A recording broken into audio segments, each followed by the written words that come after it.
Hello friends, मेरा नाम है राज और आप देख रहे हैं विंडोज़ टेक सॉल्यूशन। आज की वीडियो का टॉपिक है, अगर आपको इस तरह का ब्लू स्क्रीन का एरर आ रहा है अपने लैपटॉप या डेस्कटॉप पे, जैसे कि आप कुछ काम कर रहे हो और काम करते करते बीच में आपका सिस्टम रीस्टार्ट हो रहा है और आपको इस तरह का ब्लू स्क्रीन का एरर दे रहा है। यहाँ पे आप एरर लाइन भी दे सकते हैं, your PC ran into a problem and needs to be restart. Basically ये जो एरर है उसके 3 रीज़न है, एक सॉफ्टवेयर रीज़न, एक दूसरा विंडोज़ की कोई फाइल अगर करप्ट हो गई है, तीसरा है अगर आपने अभी रिसेंटली अपने सिस्टम में, अपने लैपटॉप या डेस्कटॉप में उसको रैम अपग्रेड करी है, नई रैम लगाई है या फिर नई हार्ड ड्राइव लगाई है, तो उसकी वजह से भी, इनकम्पेटेबिलिटी की वजह से भी आपको ये इशू आ सकता है। तो हम इसको इस वीडियो में फिक्स करेंगे। स्टार्ट करते हैं। सबसे पहले अपने सिस्टम को आपने नॉर्मली स्टार्ट कर लेना है ऑन ऑफ करके। अब जो हमारा पहला ट्रबल शूटिंग मेथड रहेगा, हम देखेंगे कि किसी सॉफ्टवेयर की वजह से तो आपको ये इशू नहीं आ रहा। तो उसके लिए अगर आपने रिसेंटली कोई सॉफ्टवेयर या फिर कोई गेम अपने सिस्टम में इंस्टॉल किया है और उसके बाद से आपको लग रहा है कि आपको ये ब्लू स्क्रीन का एरर आ रहा है, तो आपने इमीडिएटली उस सॉफ्टवेयर को अनइंस्टॉल कर देना है। तो उसके लिए आप क्या करेंगे, विंडोज़ आइकन पे क्लिक करना है। यहाँ पे आपने लिखोगे कंट्रोल पैनल पे क्लिक करेंगे। अगर आपका जो ऑप्शन है इस तरह से ओपन हो रहा है, आपने क्लिक करना है व्यू बाय में और इसको सेलेक्ट करने लेना है स्मॉल आइकन्स में। उसके बाद आपने क्लिक करना है प्रोग्राम एंड फीचर्स के ऑप्शन पे। ये सारे सॉफ्टवेयर मेरे सिस्टम में इंस्टॉल हो रखे हैं। अगर आपने रिसेंटली कोई सॉफ्टवेयर अपने सिस्टम में इंस्टॉल किया है तो आप डेट वाइज भी उसको देख सकते हो।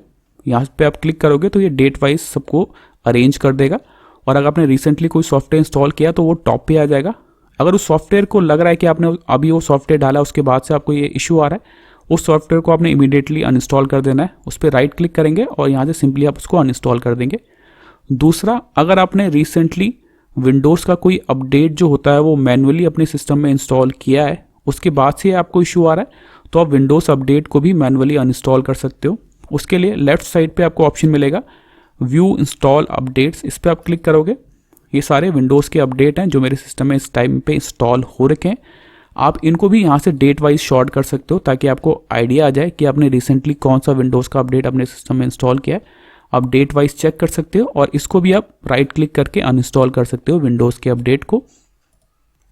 उसके बाद जो नेक्स्ट स्टेप रहेगा, मान लो अगर आप कोई हैवी गेम खेल रहे हो या फिर फॉर एग्जांपल MS एक्सेल जो होता है, एक्सेल के अंदर आप किसी हैवी डेटा पे काम कर रहे हो और काम करते करते ये आपका सिस्टम जो है वो ब्लू स्क्रीन दे के रीस्टार्ट मार दे रहा है, तो डैट मीन्स कि जो आपका सिस्टम है इतना कैपेबल नहीं है कि इतने हैवी डेटा का लोड ले पाए। उसके लिए मैं आपको दिखाता हूँ कि आप कैसे आइडेंटिफाई कर सकते हो। आपने क्या करना है, टास्क बार पे राइट क्लिक करना है। यहाँ पे आपको ऑप्शन मिलेगा टास्क मैनेजर, इस पर आपने क्लिक करना है। इस तरह का विंडो खुलेगा। मान लो अगर आपका विंडो इस तरह का स्मॉल साइज में खुल रहा है, आपने क्लिक करना है मोर डिटेल्स पे। जैसे आप मोर डिटेल्स पे क्लिक करोगे, मैं इसको थोड़ा जूम कर देता हूँ। अब यहाँ पे आप देख सकते हो ये जो सारे आप लेफ्ट साइड पे नाम देख रहे हो, ये आपके सिस्टम में सॉफ्टवेयर और जो आपकी सर्विसेज हो रही हैं, चल रही हैं आपके सिस्टम में, वो सारी यहाँ शो कर देगा। यहाँ पे आप देख सकते हो, यहाँ लिखा हुआ है CPU और यहाँ पे लिखा हुआ मेमोरी।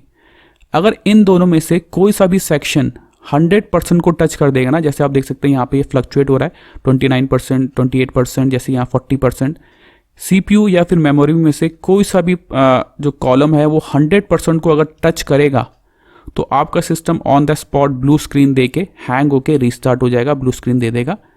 देख सकते हैं यहाँ पे जो परसेंटेज यहाँ पे फ्लक्चुएट हो रही है। बेसिकली ये क्या हो रहा है, जो भी आप प्रोग्राम रन कर रहे हो अपने सिस्टम में, उनकी वजह से ये जो परसेंटेज होती है ऊपर नीचे हो रही है। अब जैसे कि मैंने आपको एग्जांपल बताया था कि अगर आप MS एक्सेल के अंदर कोई हैवी डेटा में काम कर रहे हो, ठीक है, और आपने कोई डेटा उसमें पेस्ट किया या फिर लोड किया, तो यहाँ पे आके आप टास्क मैनेजर पे आके देख सकते हो कि उस एक्सेल के सॉफ्टवेयर की वजह से आपका जो CPU या फिर अब जो आपका मेमोरी है वो 100% को टच तो नहीं कर रहा। अगर वो टच कर रहा है तो दैट मीन्स जो इशू है वो आपके सॉफ्टवेयर के अंदर है। मतलब सॉफ्टवेयर के अंदर नहीं है, जो आपका MS एक्सेल में जो आप डेटा पे काम कर रहे हो, आपका सिस्टम इतना कैपेबल नहीं है कि उस डेटा को वो कंट्रोल कर पाए, और उसकी वजह से जैसे ही वो मेमोरी का सेक्शन या फिर CPU का सेक्शन 100% को टच करेगा, वो रीस्टार्ट कर देगा। तो इसका एक ही सॉल्यूशन है कि आप क्या करो, जो मेमोरी है, मान लो अगर आप 8 GB या फिर 4 GB मेमोरी अपने सिस्टम में यूज़ कर रहे हो, तो आप उसको अपग्रेड कर दो 16 GB में या फिर 12 GB में। जैसे आप रैम को, मेमोरी को अपग्रेड करोगे, मेमोरी का मतलब होता है रैम, जो आपके सिस्टम में फिजिकल रैम लगी हुई है, उस रैम को अपग्रेड कर लो ताकि जो आपका सिस्टम है इतना कैपेबल हो जाए कि आपके हैवी डेटा पे काम कर पाएँ आप। दूसरा जो होता है, अगर आपने कोई हैवी आप गेम रन कर रहे हो अपने सिस्टम में और वो गेम को रन करते ही आपका CPU 100% जा रहा है या फिर आपका मेमोरी 100% जा रहा है, तो उससे भी आपके सिस्टम में वो ब्लू स्क्रीन देके रीस्टार्ट मार देगा। तो हमेशा आप यहाँ से आइडेंटिफाई कर सकते हो टास्क मैनेजर से कि आपको किसी गेम को प्ले करने से या फिर किसी सॉफ्टवेयर के काम को करने से उसका जो CPU का परसेंटेज या फिर मेमोरी का या फिर रैम का जो परसेंटेज है वो 100% को टच तो नहीं कर रहा। टच कर रहा है तो आप अपनी जो रैम है अपने लैपटॉप में या फिर डेस्कटॉप में जो फिजिकल रैम है उसको इंक्रीज कर दो, तो ये प्रॉब्लम आपका सॉल्व हो जाएगा। दूसरा, अगर आपके विंडोज़ की कोई फाइल करप्ट हो गई है तो भी आपको ये ब्लू स्क्रीन का एरर आ सकता है। तो अगर आपकी विंडोज़ की फाइल करप्ट हुई है तो उनको फिक्स करने के लिए जो आप मेथड अप्लाई कर सकते हो, आपने क्या करना है, विंडोज़ आइकन पे क्लिक करना है, यहाँ पे आपने लिखना है CMD, कमांड प्रॉम्प्ट वाले ऑप्शन पे राइट क्लिक करेंगे और यहाँ पे क्लिक करेंगे आप रन एज एडमिनिस्ट्रेटर पे। इस तरह का विंडो खुलेगा। अब यहाँ पे आपको एक कमांड टाइप करनी है। जो पहली कमांड होगी वो होगी SFC/scan now, ठीक है, SFC/scan now। इस कमांड को टाइप करके आपने एंटर प्रेस करना है और जैसे ही आप एंटर प्रेस करेंगे ये प्रोसेस स्टार्ट हो जाएगा और इसमें 5 से 10 मिनट का टाइम लग जाता है। और जो भी आपके विंडोज़ की फाइल करप्ट हुई होंगी ये उनको रिपेयर या फिर रिप्लेस करके आपके इशू को सॉल्व कर देगा। इसके बाद जब ये कमांड पूरी हो जाएगी अपने सिस्टम को रीस्टार्ट करके आप चेक करना जो आपका इशू है वो सॉल्व हो जाएगा। अगर इसके बाद भी आपका इशू सॉल्व नहीं हो रहा, जो नेक्स्ट मेथड आप अप्लाई कर सकते हो, अपने ऑपरेटिंग सिस्टम को एक बार रीसेट कर दो। बहुत ही ईजी है। रीसेट करने के प्रोसेस में आपका कोई भी डेटा डिलीट नहीं होगा। जो भी फाइल्स आपके डेस्कटॉप में पड़ी हुई हैं या फिर आपका कोई अदर पार्टीशन है, लेट्स सपोज आपका एक अदर पार्टीशन भी बना हुआ है, तो इसका जो डेटा है सारा सेफ रहेगा। रीसेट के प्रोसेस के अंदर कोई भी डेटा आपका डिलीट नहीं होगा, कोई भी MS एक्सेल की फाइल या फिर इमेज फाइल, किसी डेटा को आपको लॉस नहीं होगा। रीसेट कैसे करते हैं, विंडोज आइकन पे क्लिक करते हैं और यहाँ पे आपने लिखना है रीसेट। जैसे आप रीसेट लिखोगे ऊपर ऑप्शन मिल जाएगा आपको रीसेट दिस PC, इस पर आपने क्लिक करना है। इस तरह का विंडो ओपन होगा। रिकवरी सेक्शन के अंदर आपको ऑप्शन मिल जाएगा रीसेट दिस PC और यहाँ पे लिखा हुआ गेट स्टार्टेड। जैसे आप गेट स्टार्टेड पे क्लिक करोगे, आपने एक चीज़ का ध्यान रखना है, अगर आप लैपटॉप यूज़ कर रहे हो और अपने सिस्टम को आप रीसेट करने जा रहे हो तो मेक श्योर अपने लैपटॉप की जो पावर केबल है उसको कनेक्ट कर लेना। अगर आपकी लैपटॉप की जो पावर केबल है वो कनेक्टेड नहीं होगी, आपका लैपटॉप चार्जिंग मोड पे नहीं होगा, तो ये जो प्रोसेस है ये कंटिन्यू नहीं करेगा, यहाँ पे आपको एरर दिखा देगा। तो मेक श्योर कि आपके अगर आप लैपटॉप यूज़ कर रहे हो तो आपकी जो पावर केबल है, जो आपका चार्जिंग केबल है वो लगी होनी चाहिए आपके लैपटॉप में। जैसे आप इस पर क्लिक करोगे गेट स्टार्टेड पे, दो ऑप्शन मिलेंगे आपको, कीप माई फाइल्स और रिमूव एवरीथिंग। आपने सेलेक्ट करना है कीप माई फाइल्स, इसमें आपका कोई भी डेटा डिलीट नहीं होगा।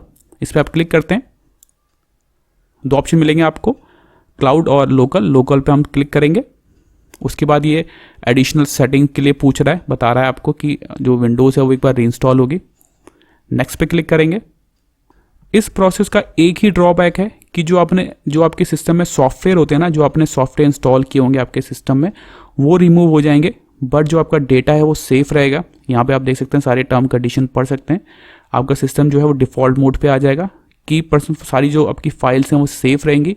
विंडो रीइंस्टॉल होगी और यहाँ पे लिखा हुआ है remove all applications and program. जैसे कि मैंने आपको बताया कि जो भी आपके सॉफ्टवेयर इंस्टॉल हुए होंगे वो सारे डिलीट हो जाएंगे। आपने सिंपली रीसेट पे क्लिक करना है और ये प्रोसेस स्टार्ट हो जाएगा। 15 से 20 मिनट का ये टाइम लेगा और जो आपका सिस्टम में पूरा रीसेट कर देगा, सारी जो विंडोज़ की फाइल्स हैं वो फिर से एकदम रिकवर हो जाएंगी। अब हम चलते हैं हमारे लास्ट पॉइंट पे, हार्डवेयर इशू के बारे में। अगर आपने रिसेंटली अपने सिस्टम में कोई रैम चेंज करी है या फिर आपके सिस्टम में एक रैम लगी हुई थी, आपने एक रैम और लगा के उसको अपग्रेड कर दिया, 2 रैम लगा ली। कहने का मतलब ये है कि अगर आपने रिसेंटली अपने सिस्टम में कोई भी नया हार्डवेयर, फॉर एग्जांपल रैम या फिर हार्ड ड्राइव चेंज या नई लगाई है, तो उसके बाद भी आपको ये इशू आ सकता है। कभी कभी क्या होता है कि हार्डवेयर की कंपेटेबिलिटी सही से ना होने की वजह से भी आपको ये इशू आ सकता है। तो अगर आपने ऐसा कोई हार्डवेयर लगाया है अपने सिस्टम में तो आपने उसको रिमूव कर देना है। अगर आपने रैम लगाई है तो हमेशा मेक श्योर करें कि आपके अगर सिस्टम में एक रैम लगी हुई है तो उसी कंपनी की रैम आप लगाओ। अगर आप 2 रैम लगा रहे हो तो अलग अलग कंपनी की रैम मत लगाओ, क्योंकि स्पीड का भी फ़र्क होता है। कभी कभी स्पीड मैच नहीं होती, दोनों की स्पीड अलग अलग रहती है, तो उसकी वजह से भी, इनकम्पेटिबिलिटी की वजह से भी आपको इशू आ सकता है। अगर आप रैम अपग्रेड कर रहे हो तो जो रैम आपके सिस्टम में लगी हुई है उसी कंपनी की, उसी स्पीड की रैम आप परचेज करके अपने सिस्टम में लगाओ। ये जो हार्डवेयर इशू होता है बहुत ही कम चांसेस होते हैं कि इसकी वजह से आपको एरर इशू आएगा, बट अगर आपने कोई नया हार्डवेयर लगाया है और आपको ब्लू स्क्रीन का एरर आ रहा है तो इसमें आपके हार्डवेयर का इशू हो सकता है। तो या तो वो हार्डवेयर आप चेंज कर लो या फिर उसको निकाल दो। और जो मैंने देखा है कि ये इशू बेसिकली सॉफ्टवेयर की वजह से आता है कि अगर आप कोई हैवी सॉफ्टवेयर रन कर रहे हो, जैसे कि मैंने आपको बताया था कि टास्क मैनेजर के अंदर आप जाके मॉनिटर कर सकते हो कि आपका कौन सा सॉफ्टवेयर कितना आपका सीपीयू या फिर मेमोरी को यूटिलाइज कर रहा है। तो बेसिकली मैंने ये एरर देखा है कि लोग क्या करते हैं, उनके जो सिस्टम होते हैं वो इतने कैपेबल नहीं होते, उसके बावजूद भी उसमें हैवी सॉफ्टवेयर रन करते हैं, हैवी एक्सेल फाइल पे काम करते हैं, जिसकी वजह से वो लोड ना लेने की वजह से भी आपको ब्लू स्क्रीन का एरर देके रीस्टार्ट कर देता है। तो यहाँ से भी आप टास्क मैनेजर से भी अपने सीपीयू या फिर मेमोरी या फिर इसको रैम भी बोलते हैं, इनको मॉनिटर कर सकते हो कि अगर आप कोई ऐसा गेम प्ले कर रहे हो या फिर कोई ऐसे डेटा पे काम कर रहे हो तो वो आपको दिखा देगा कि जैसे ही आपका सीपीयू 100% जाएगा आपका सिस्टम रीस्टार्ट मार देगा। तो यहाँ से आप टास्क मैनेजर से उस सॉफ्टवेयर को आइडेंटिफाई कर सकते हो और आपने अपने सिस्टम की कैपेबिलिटी के अनुसार अब उसमें सॉफ्टवेयर रन करने। और अगर आप विंडोज़ 10 यूज़ कर रहे हो या फिर विंडोज़ 11 यूज़ कर रहे हो तो मेक श्योर एक SSD हार्ड डिस्क पे ही आप अपने विंडोज़ को लोड करें। तो यही था इस वीडियो में। Thank you.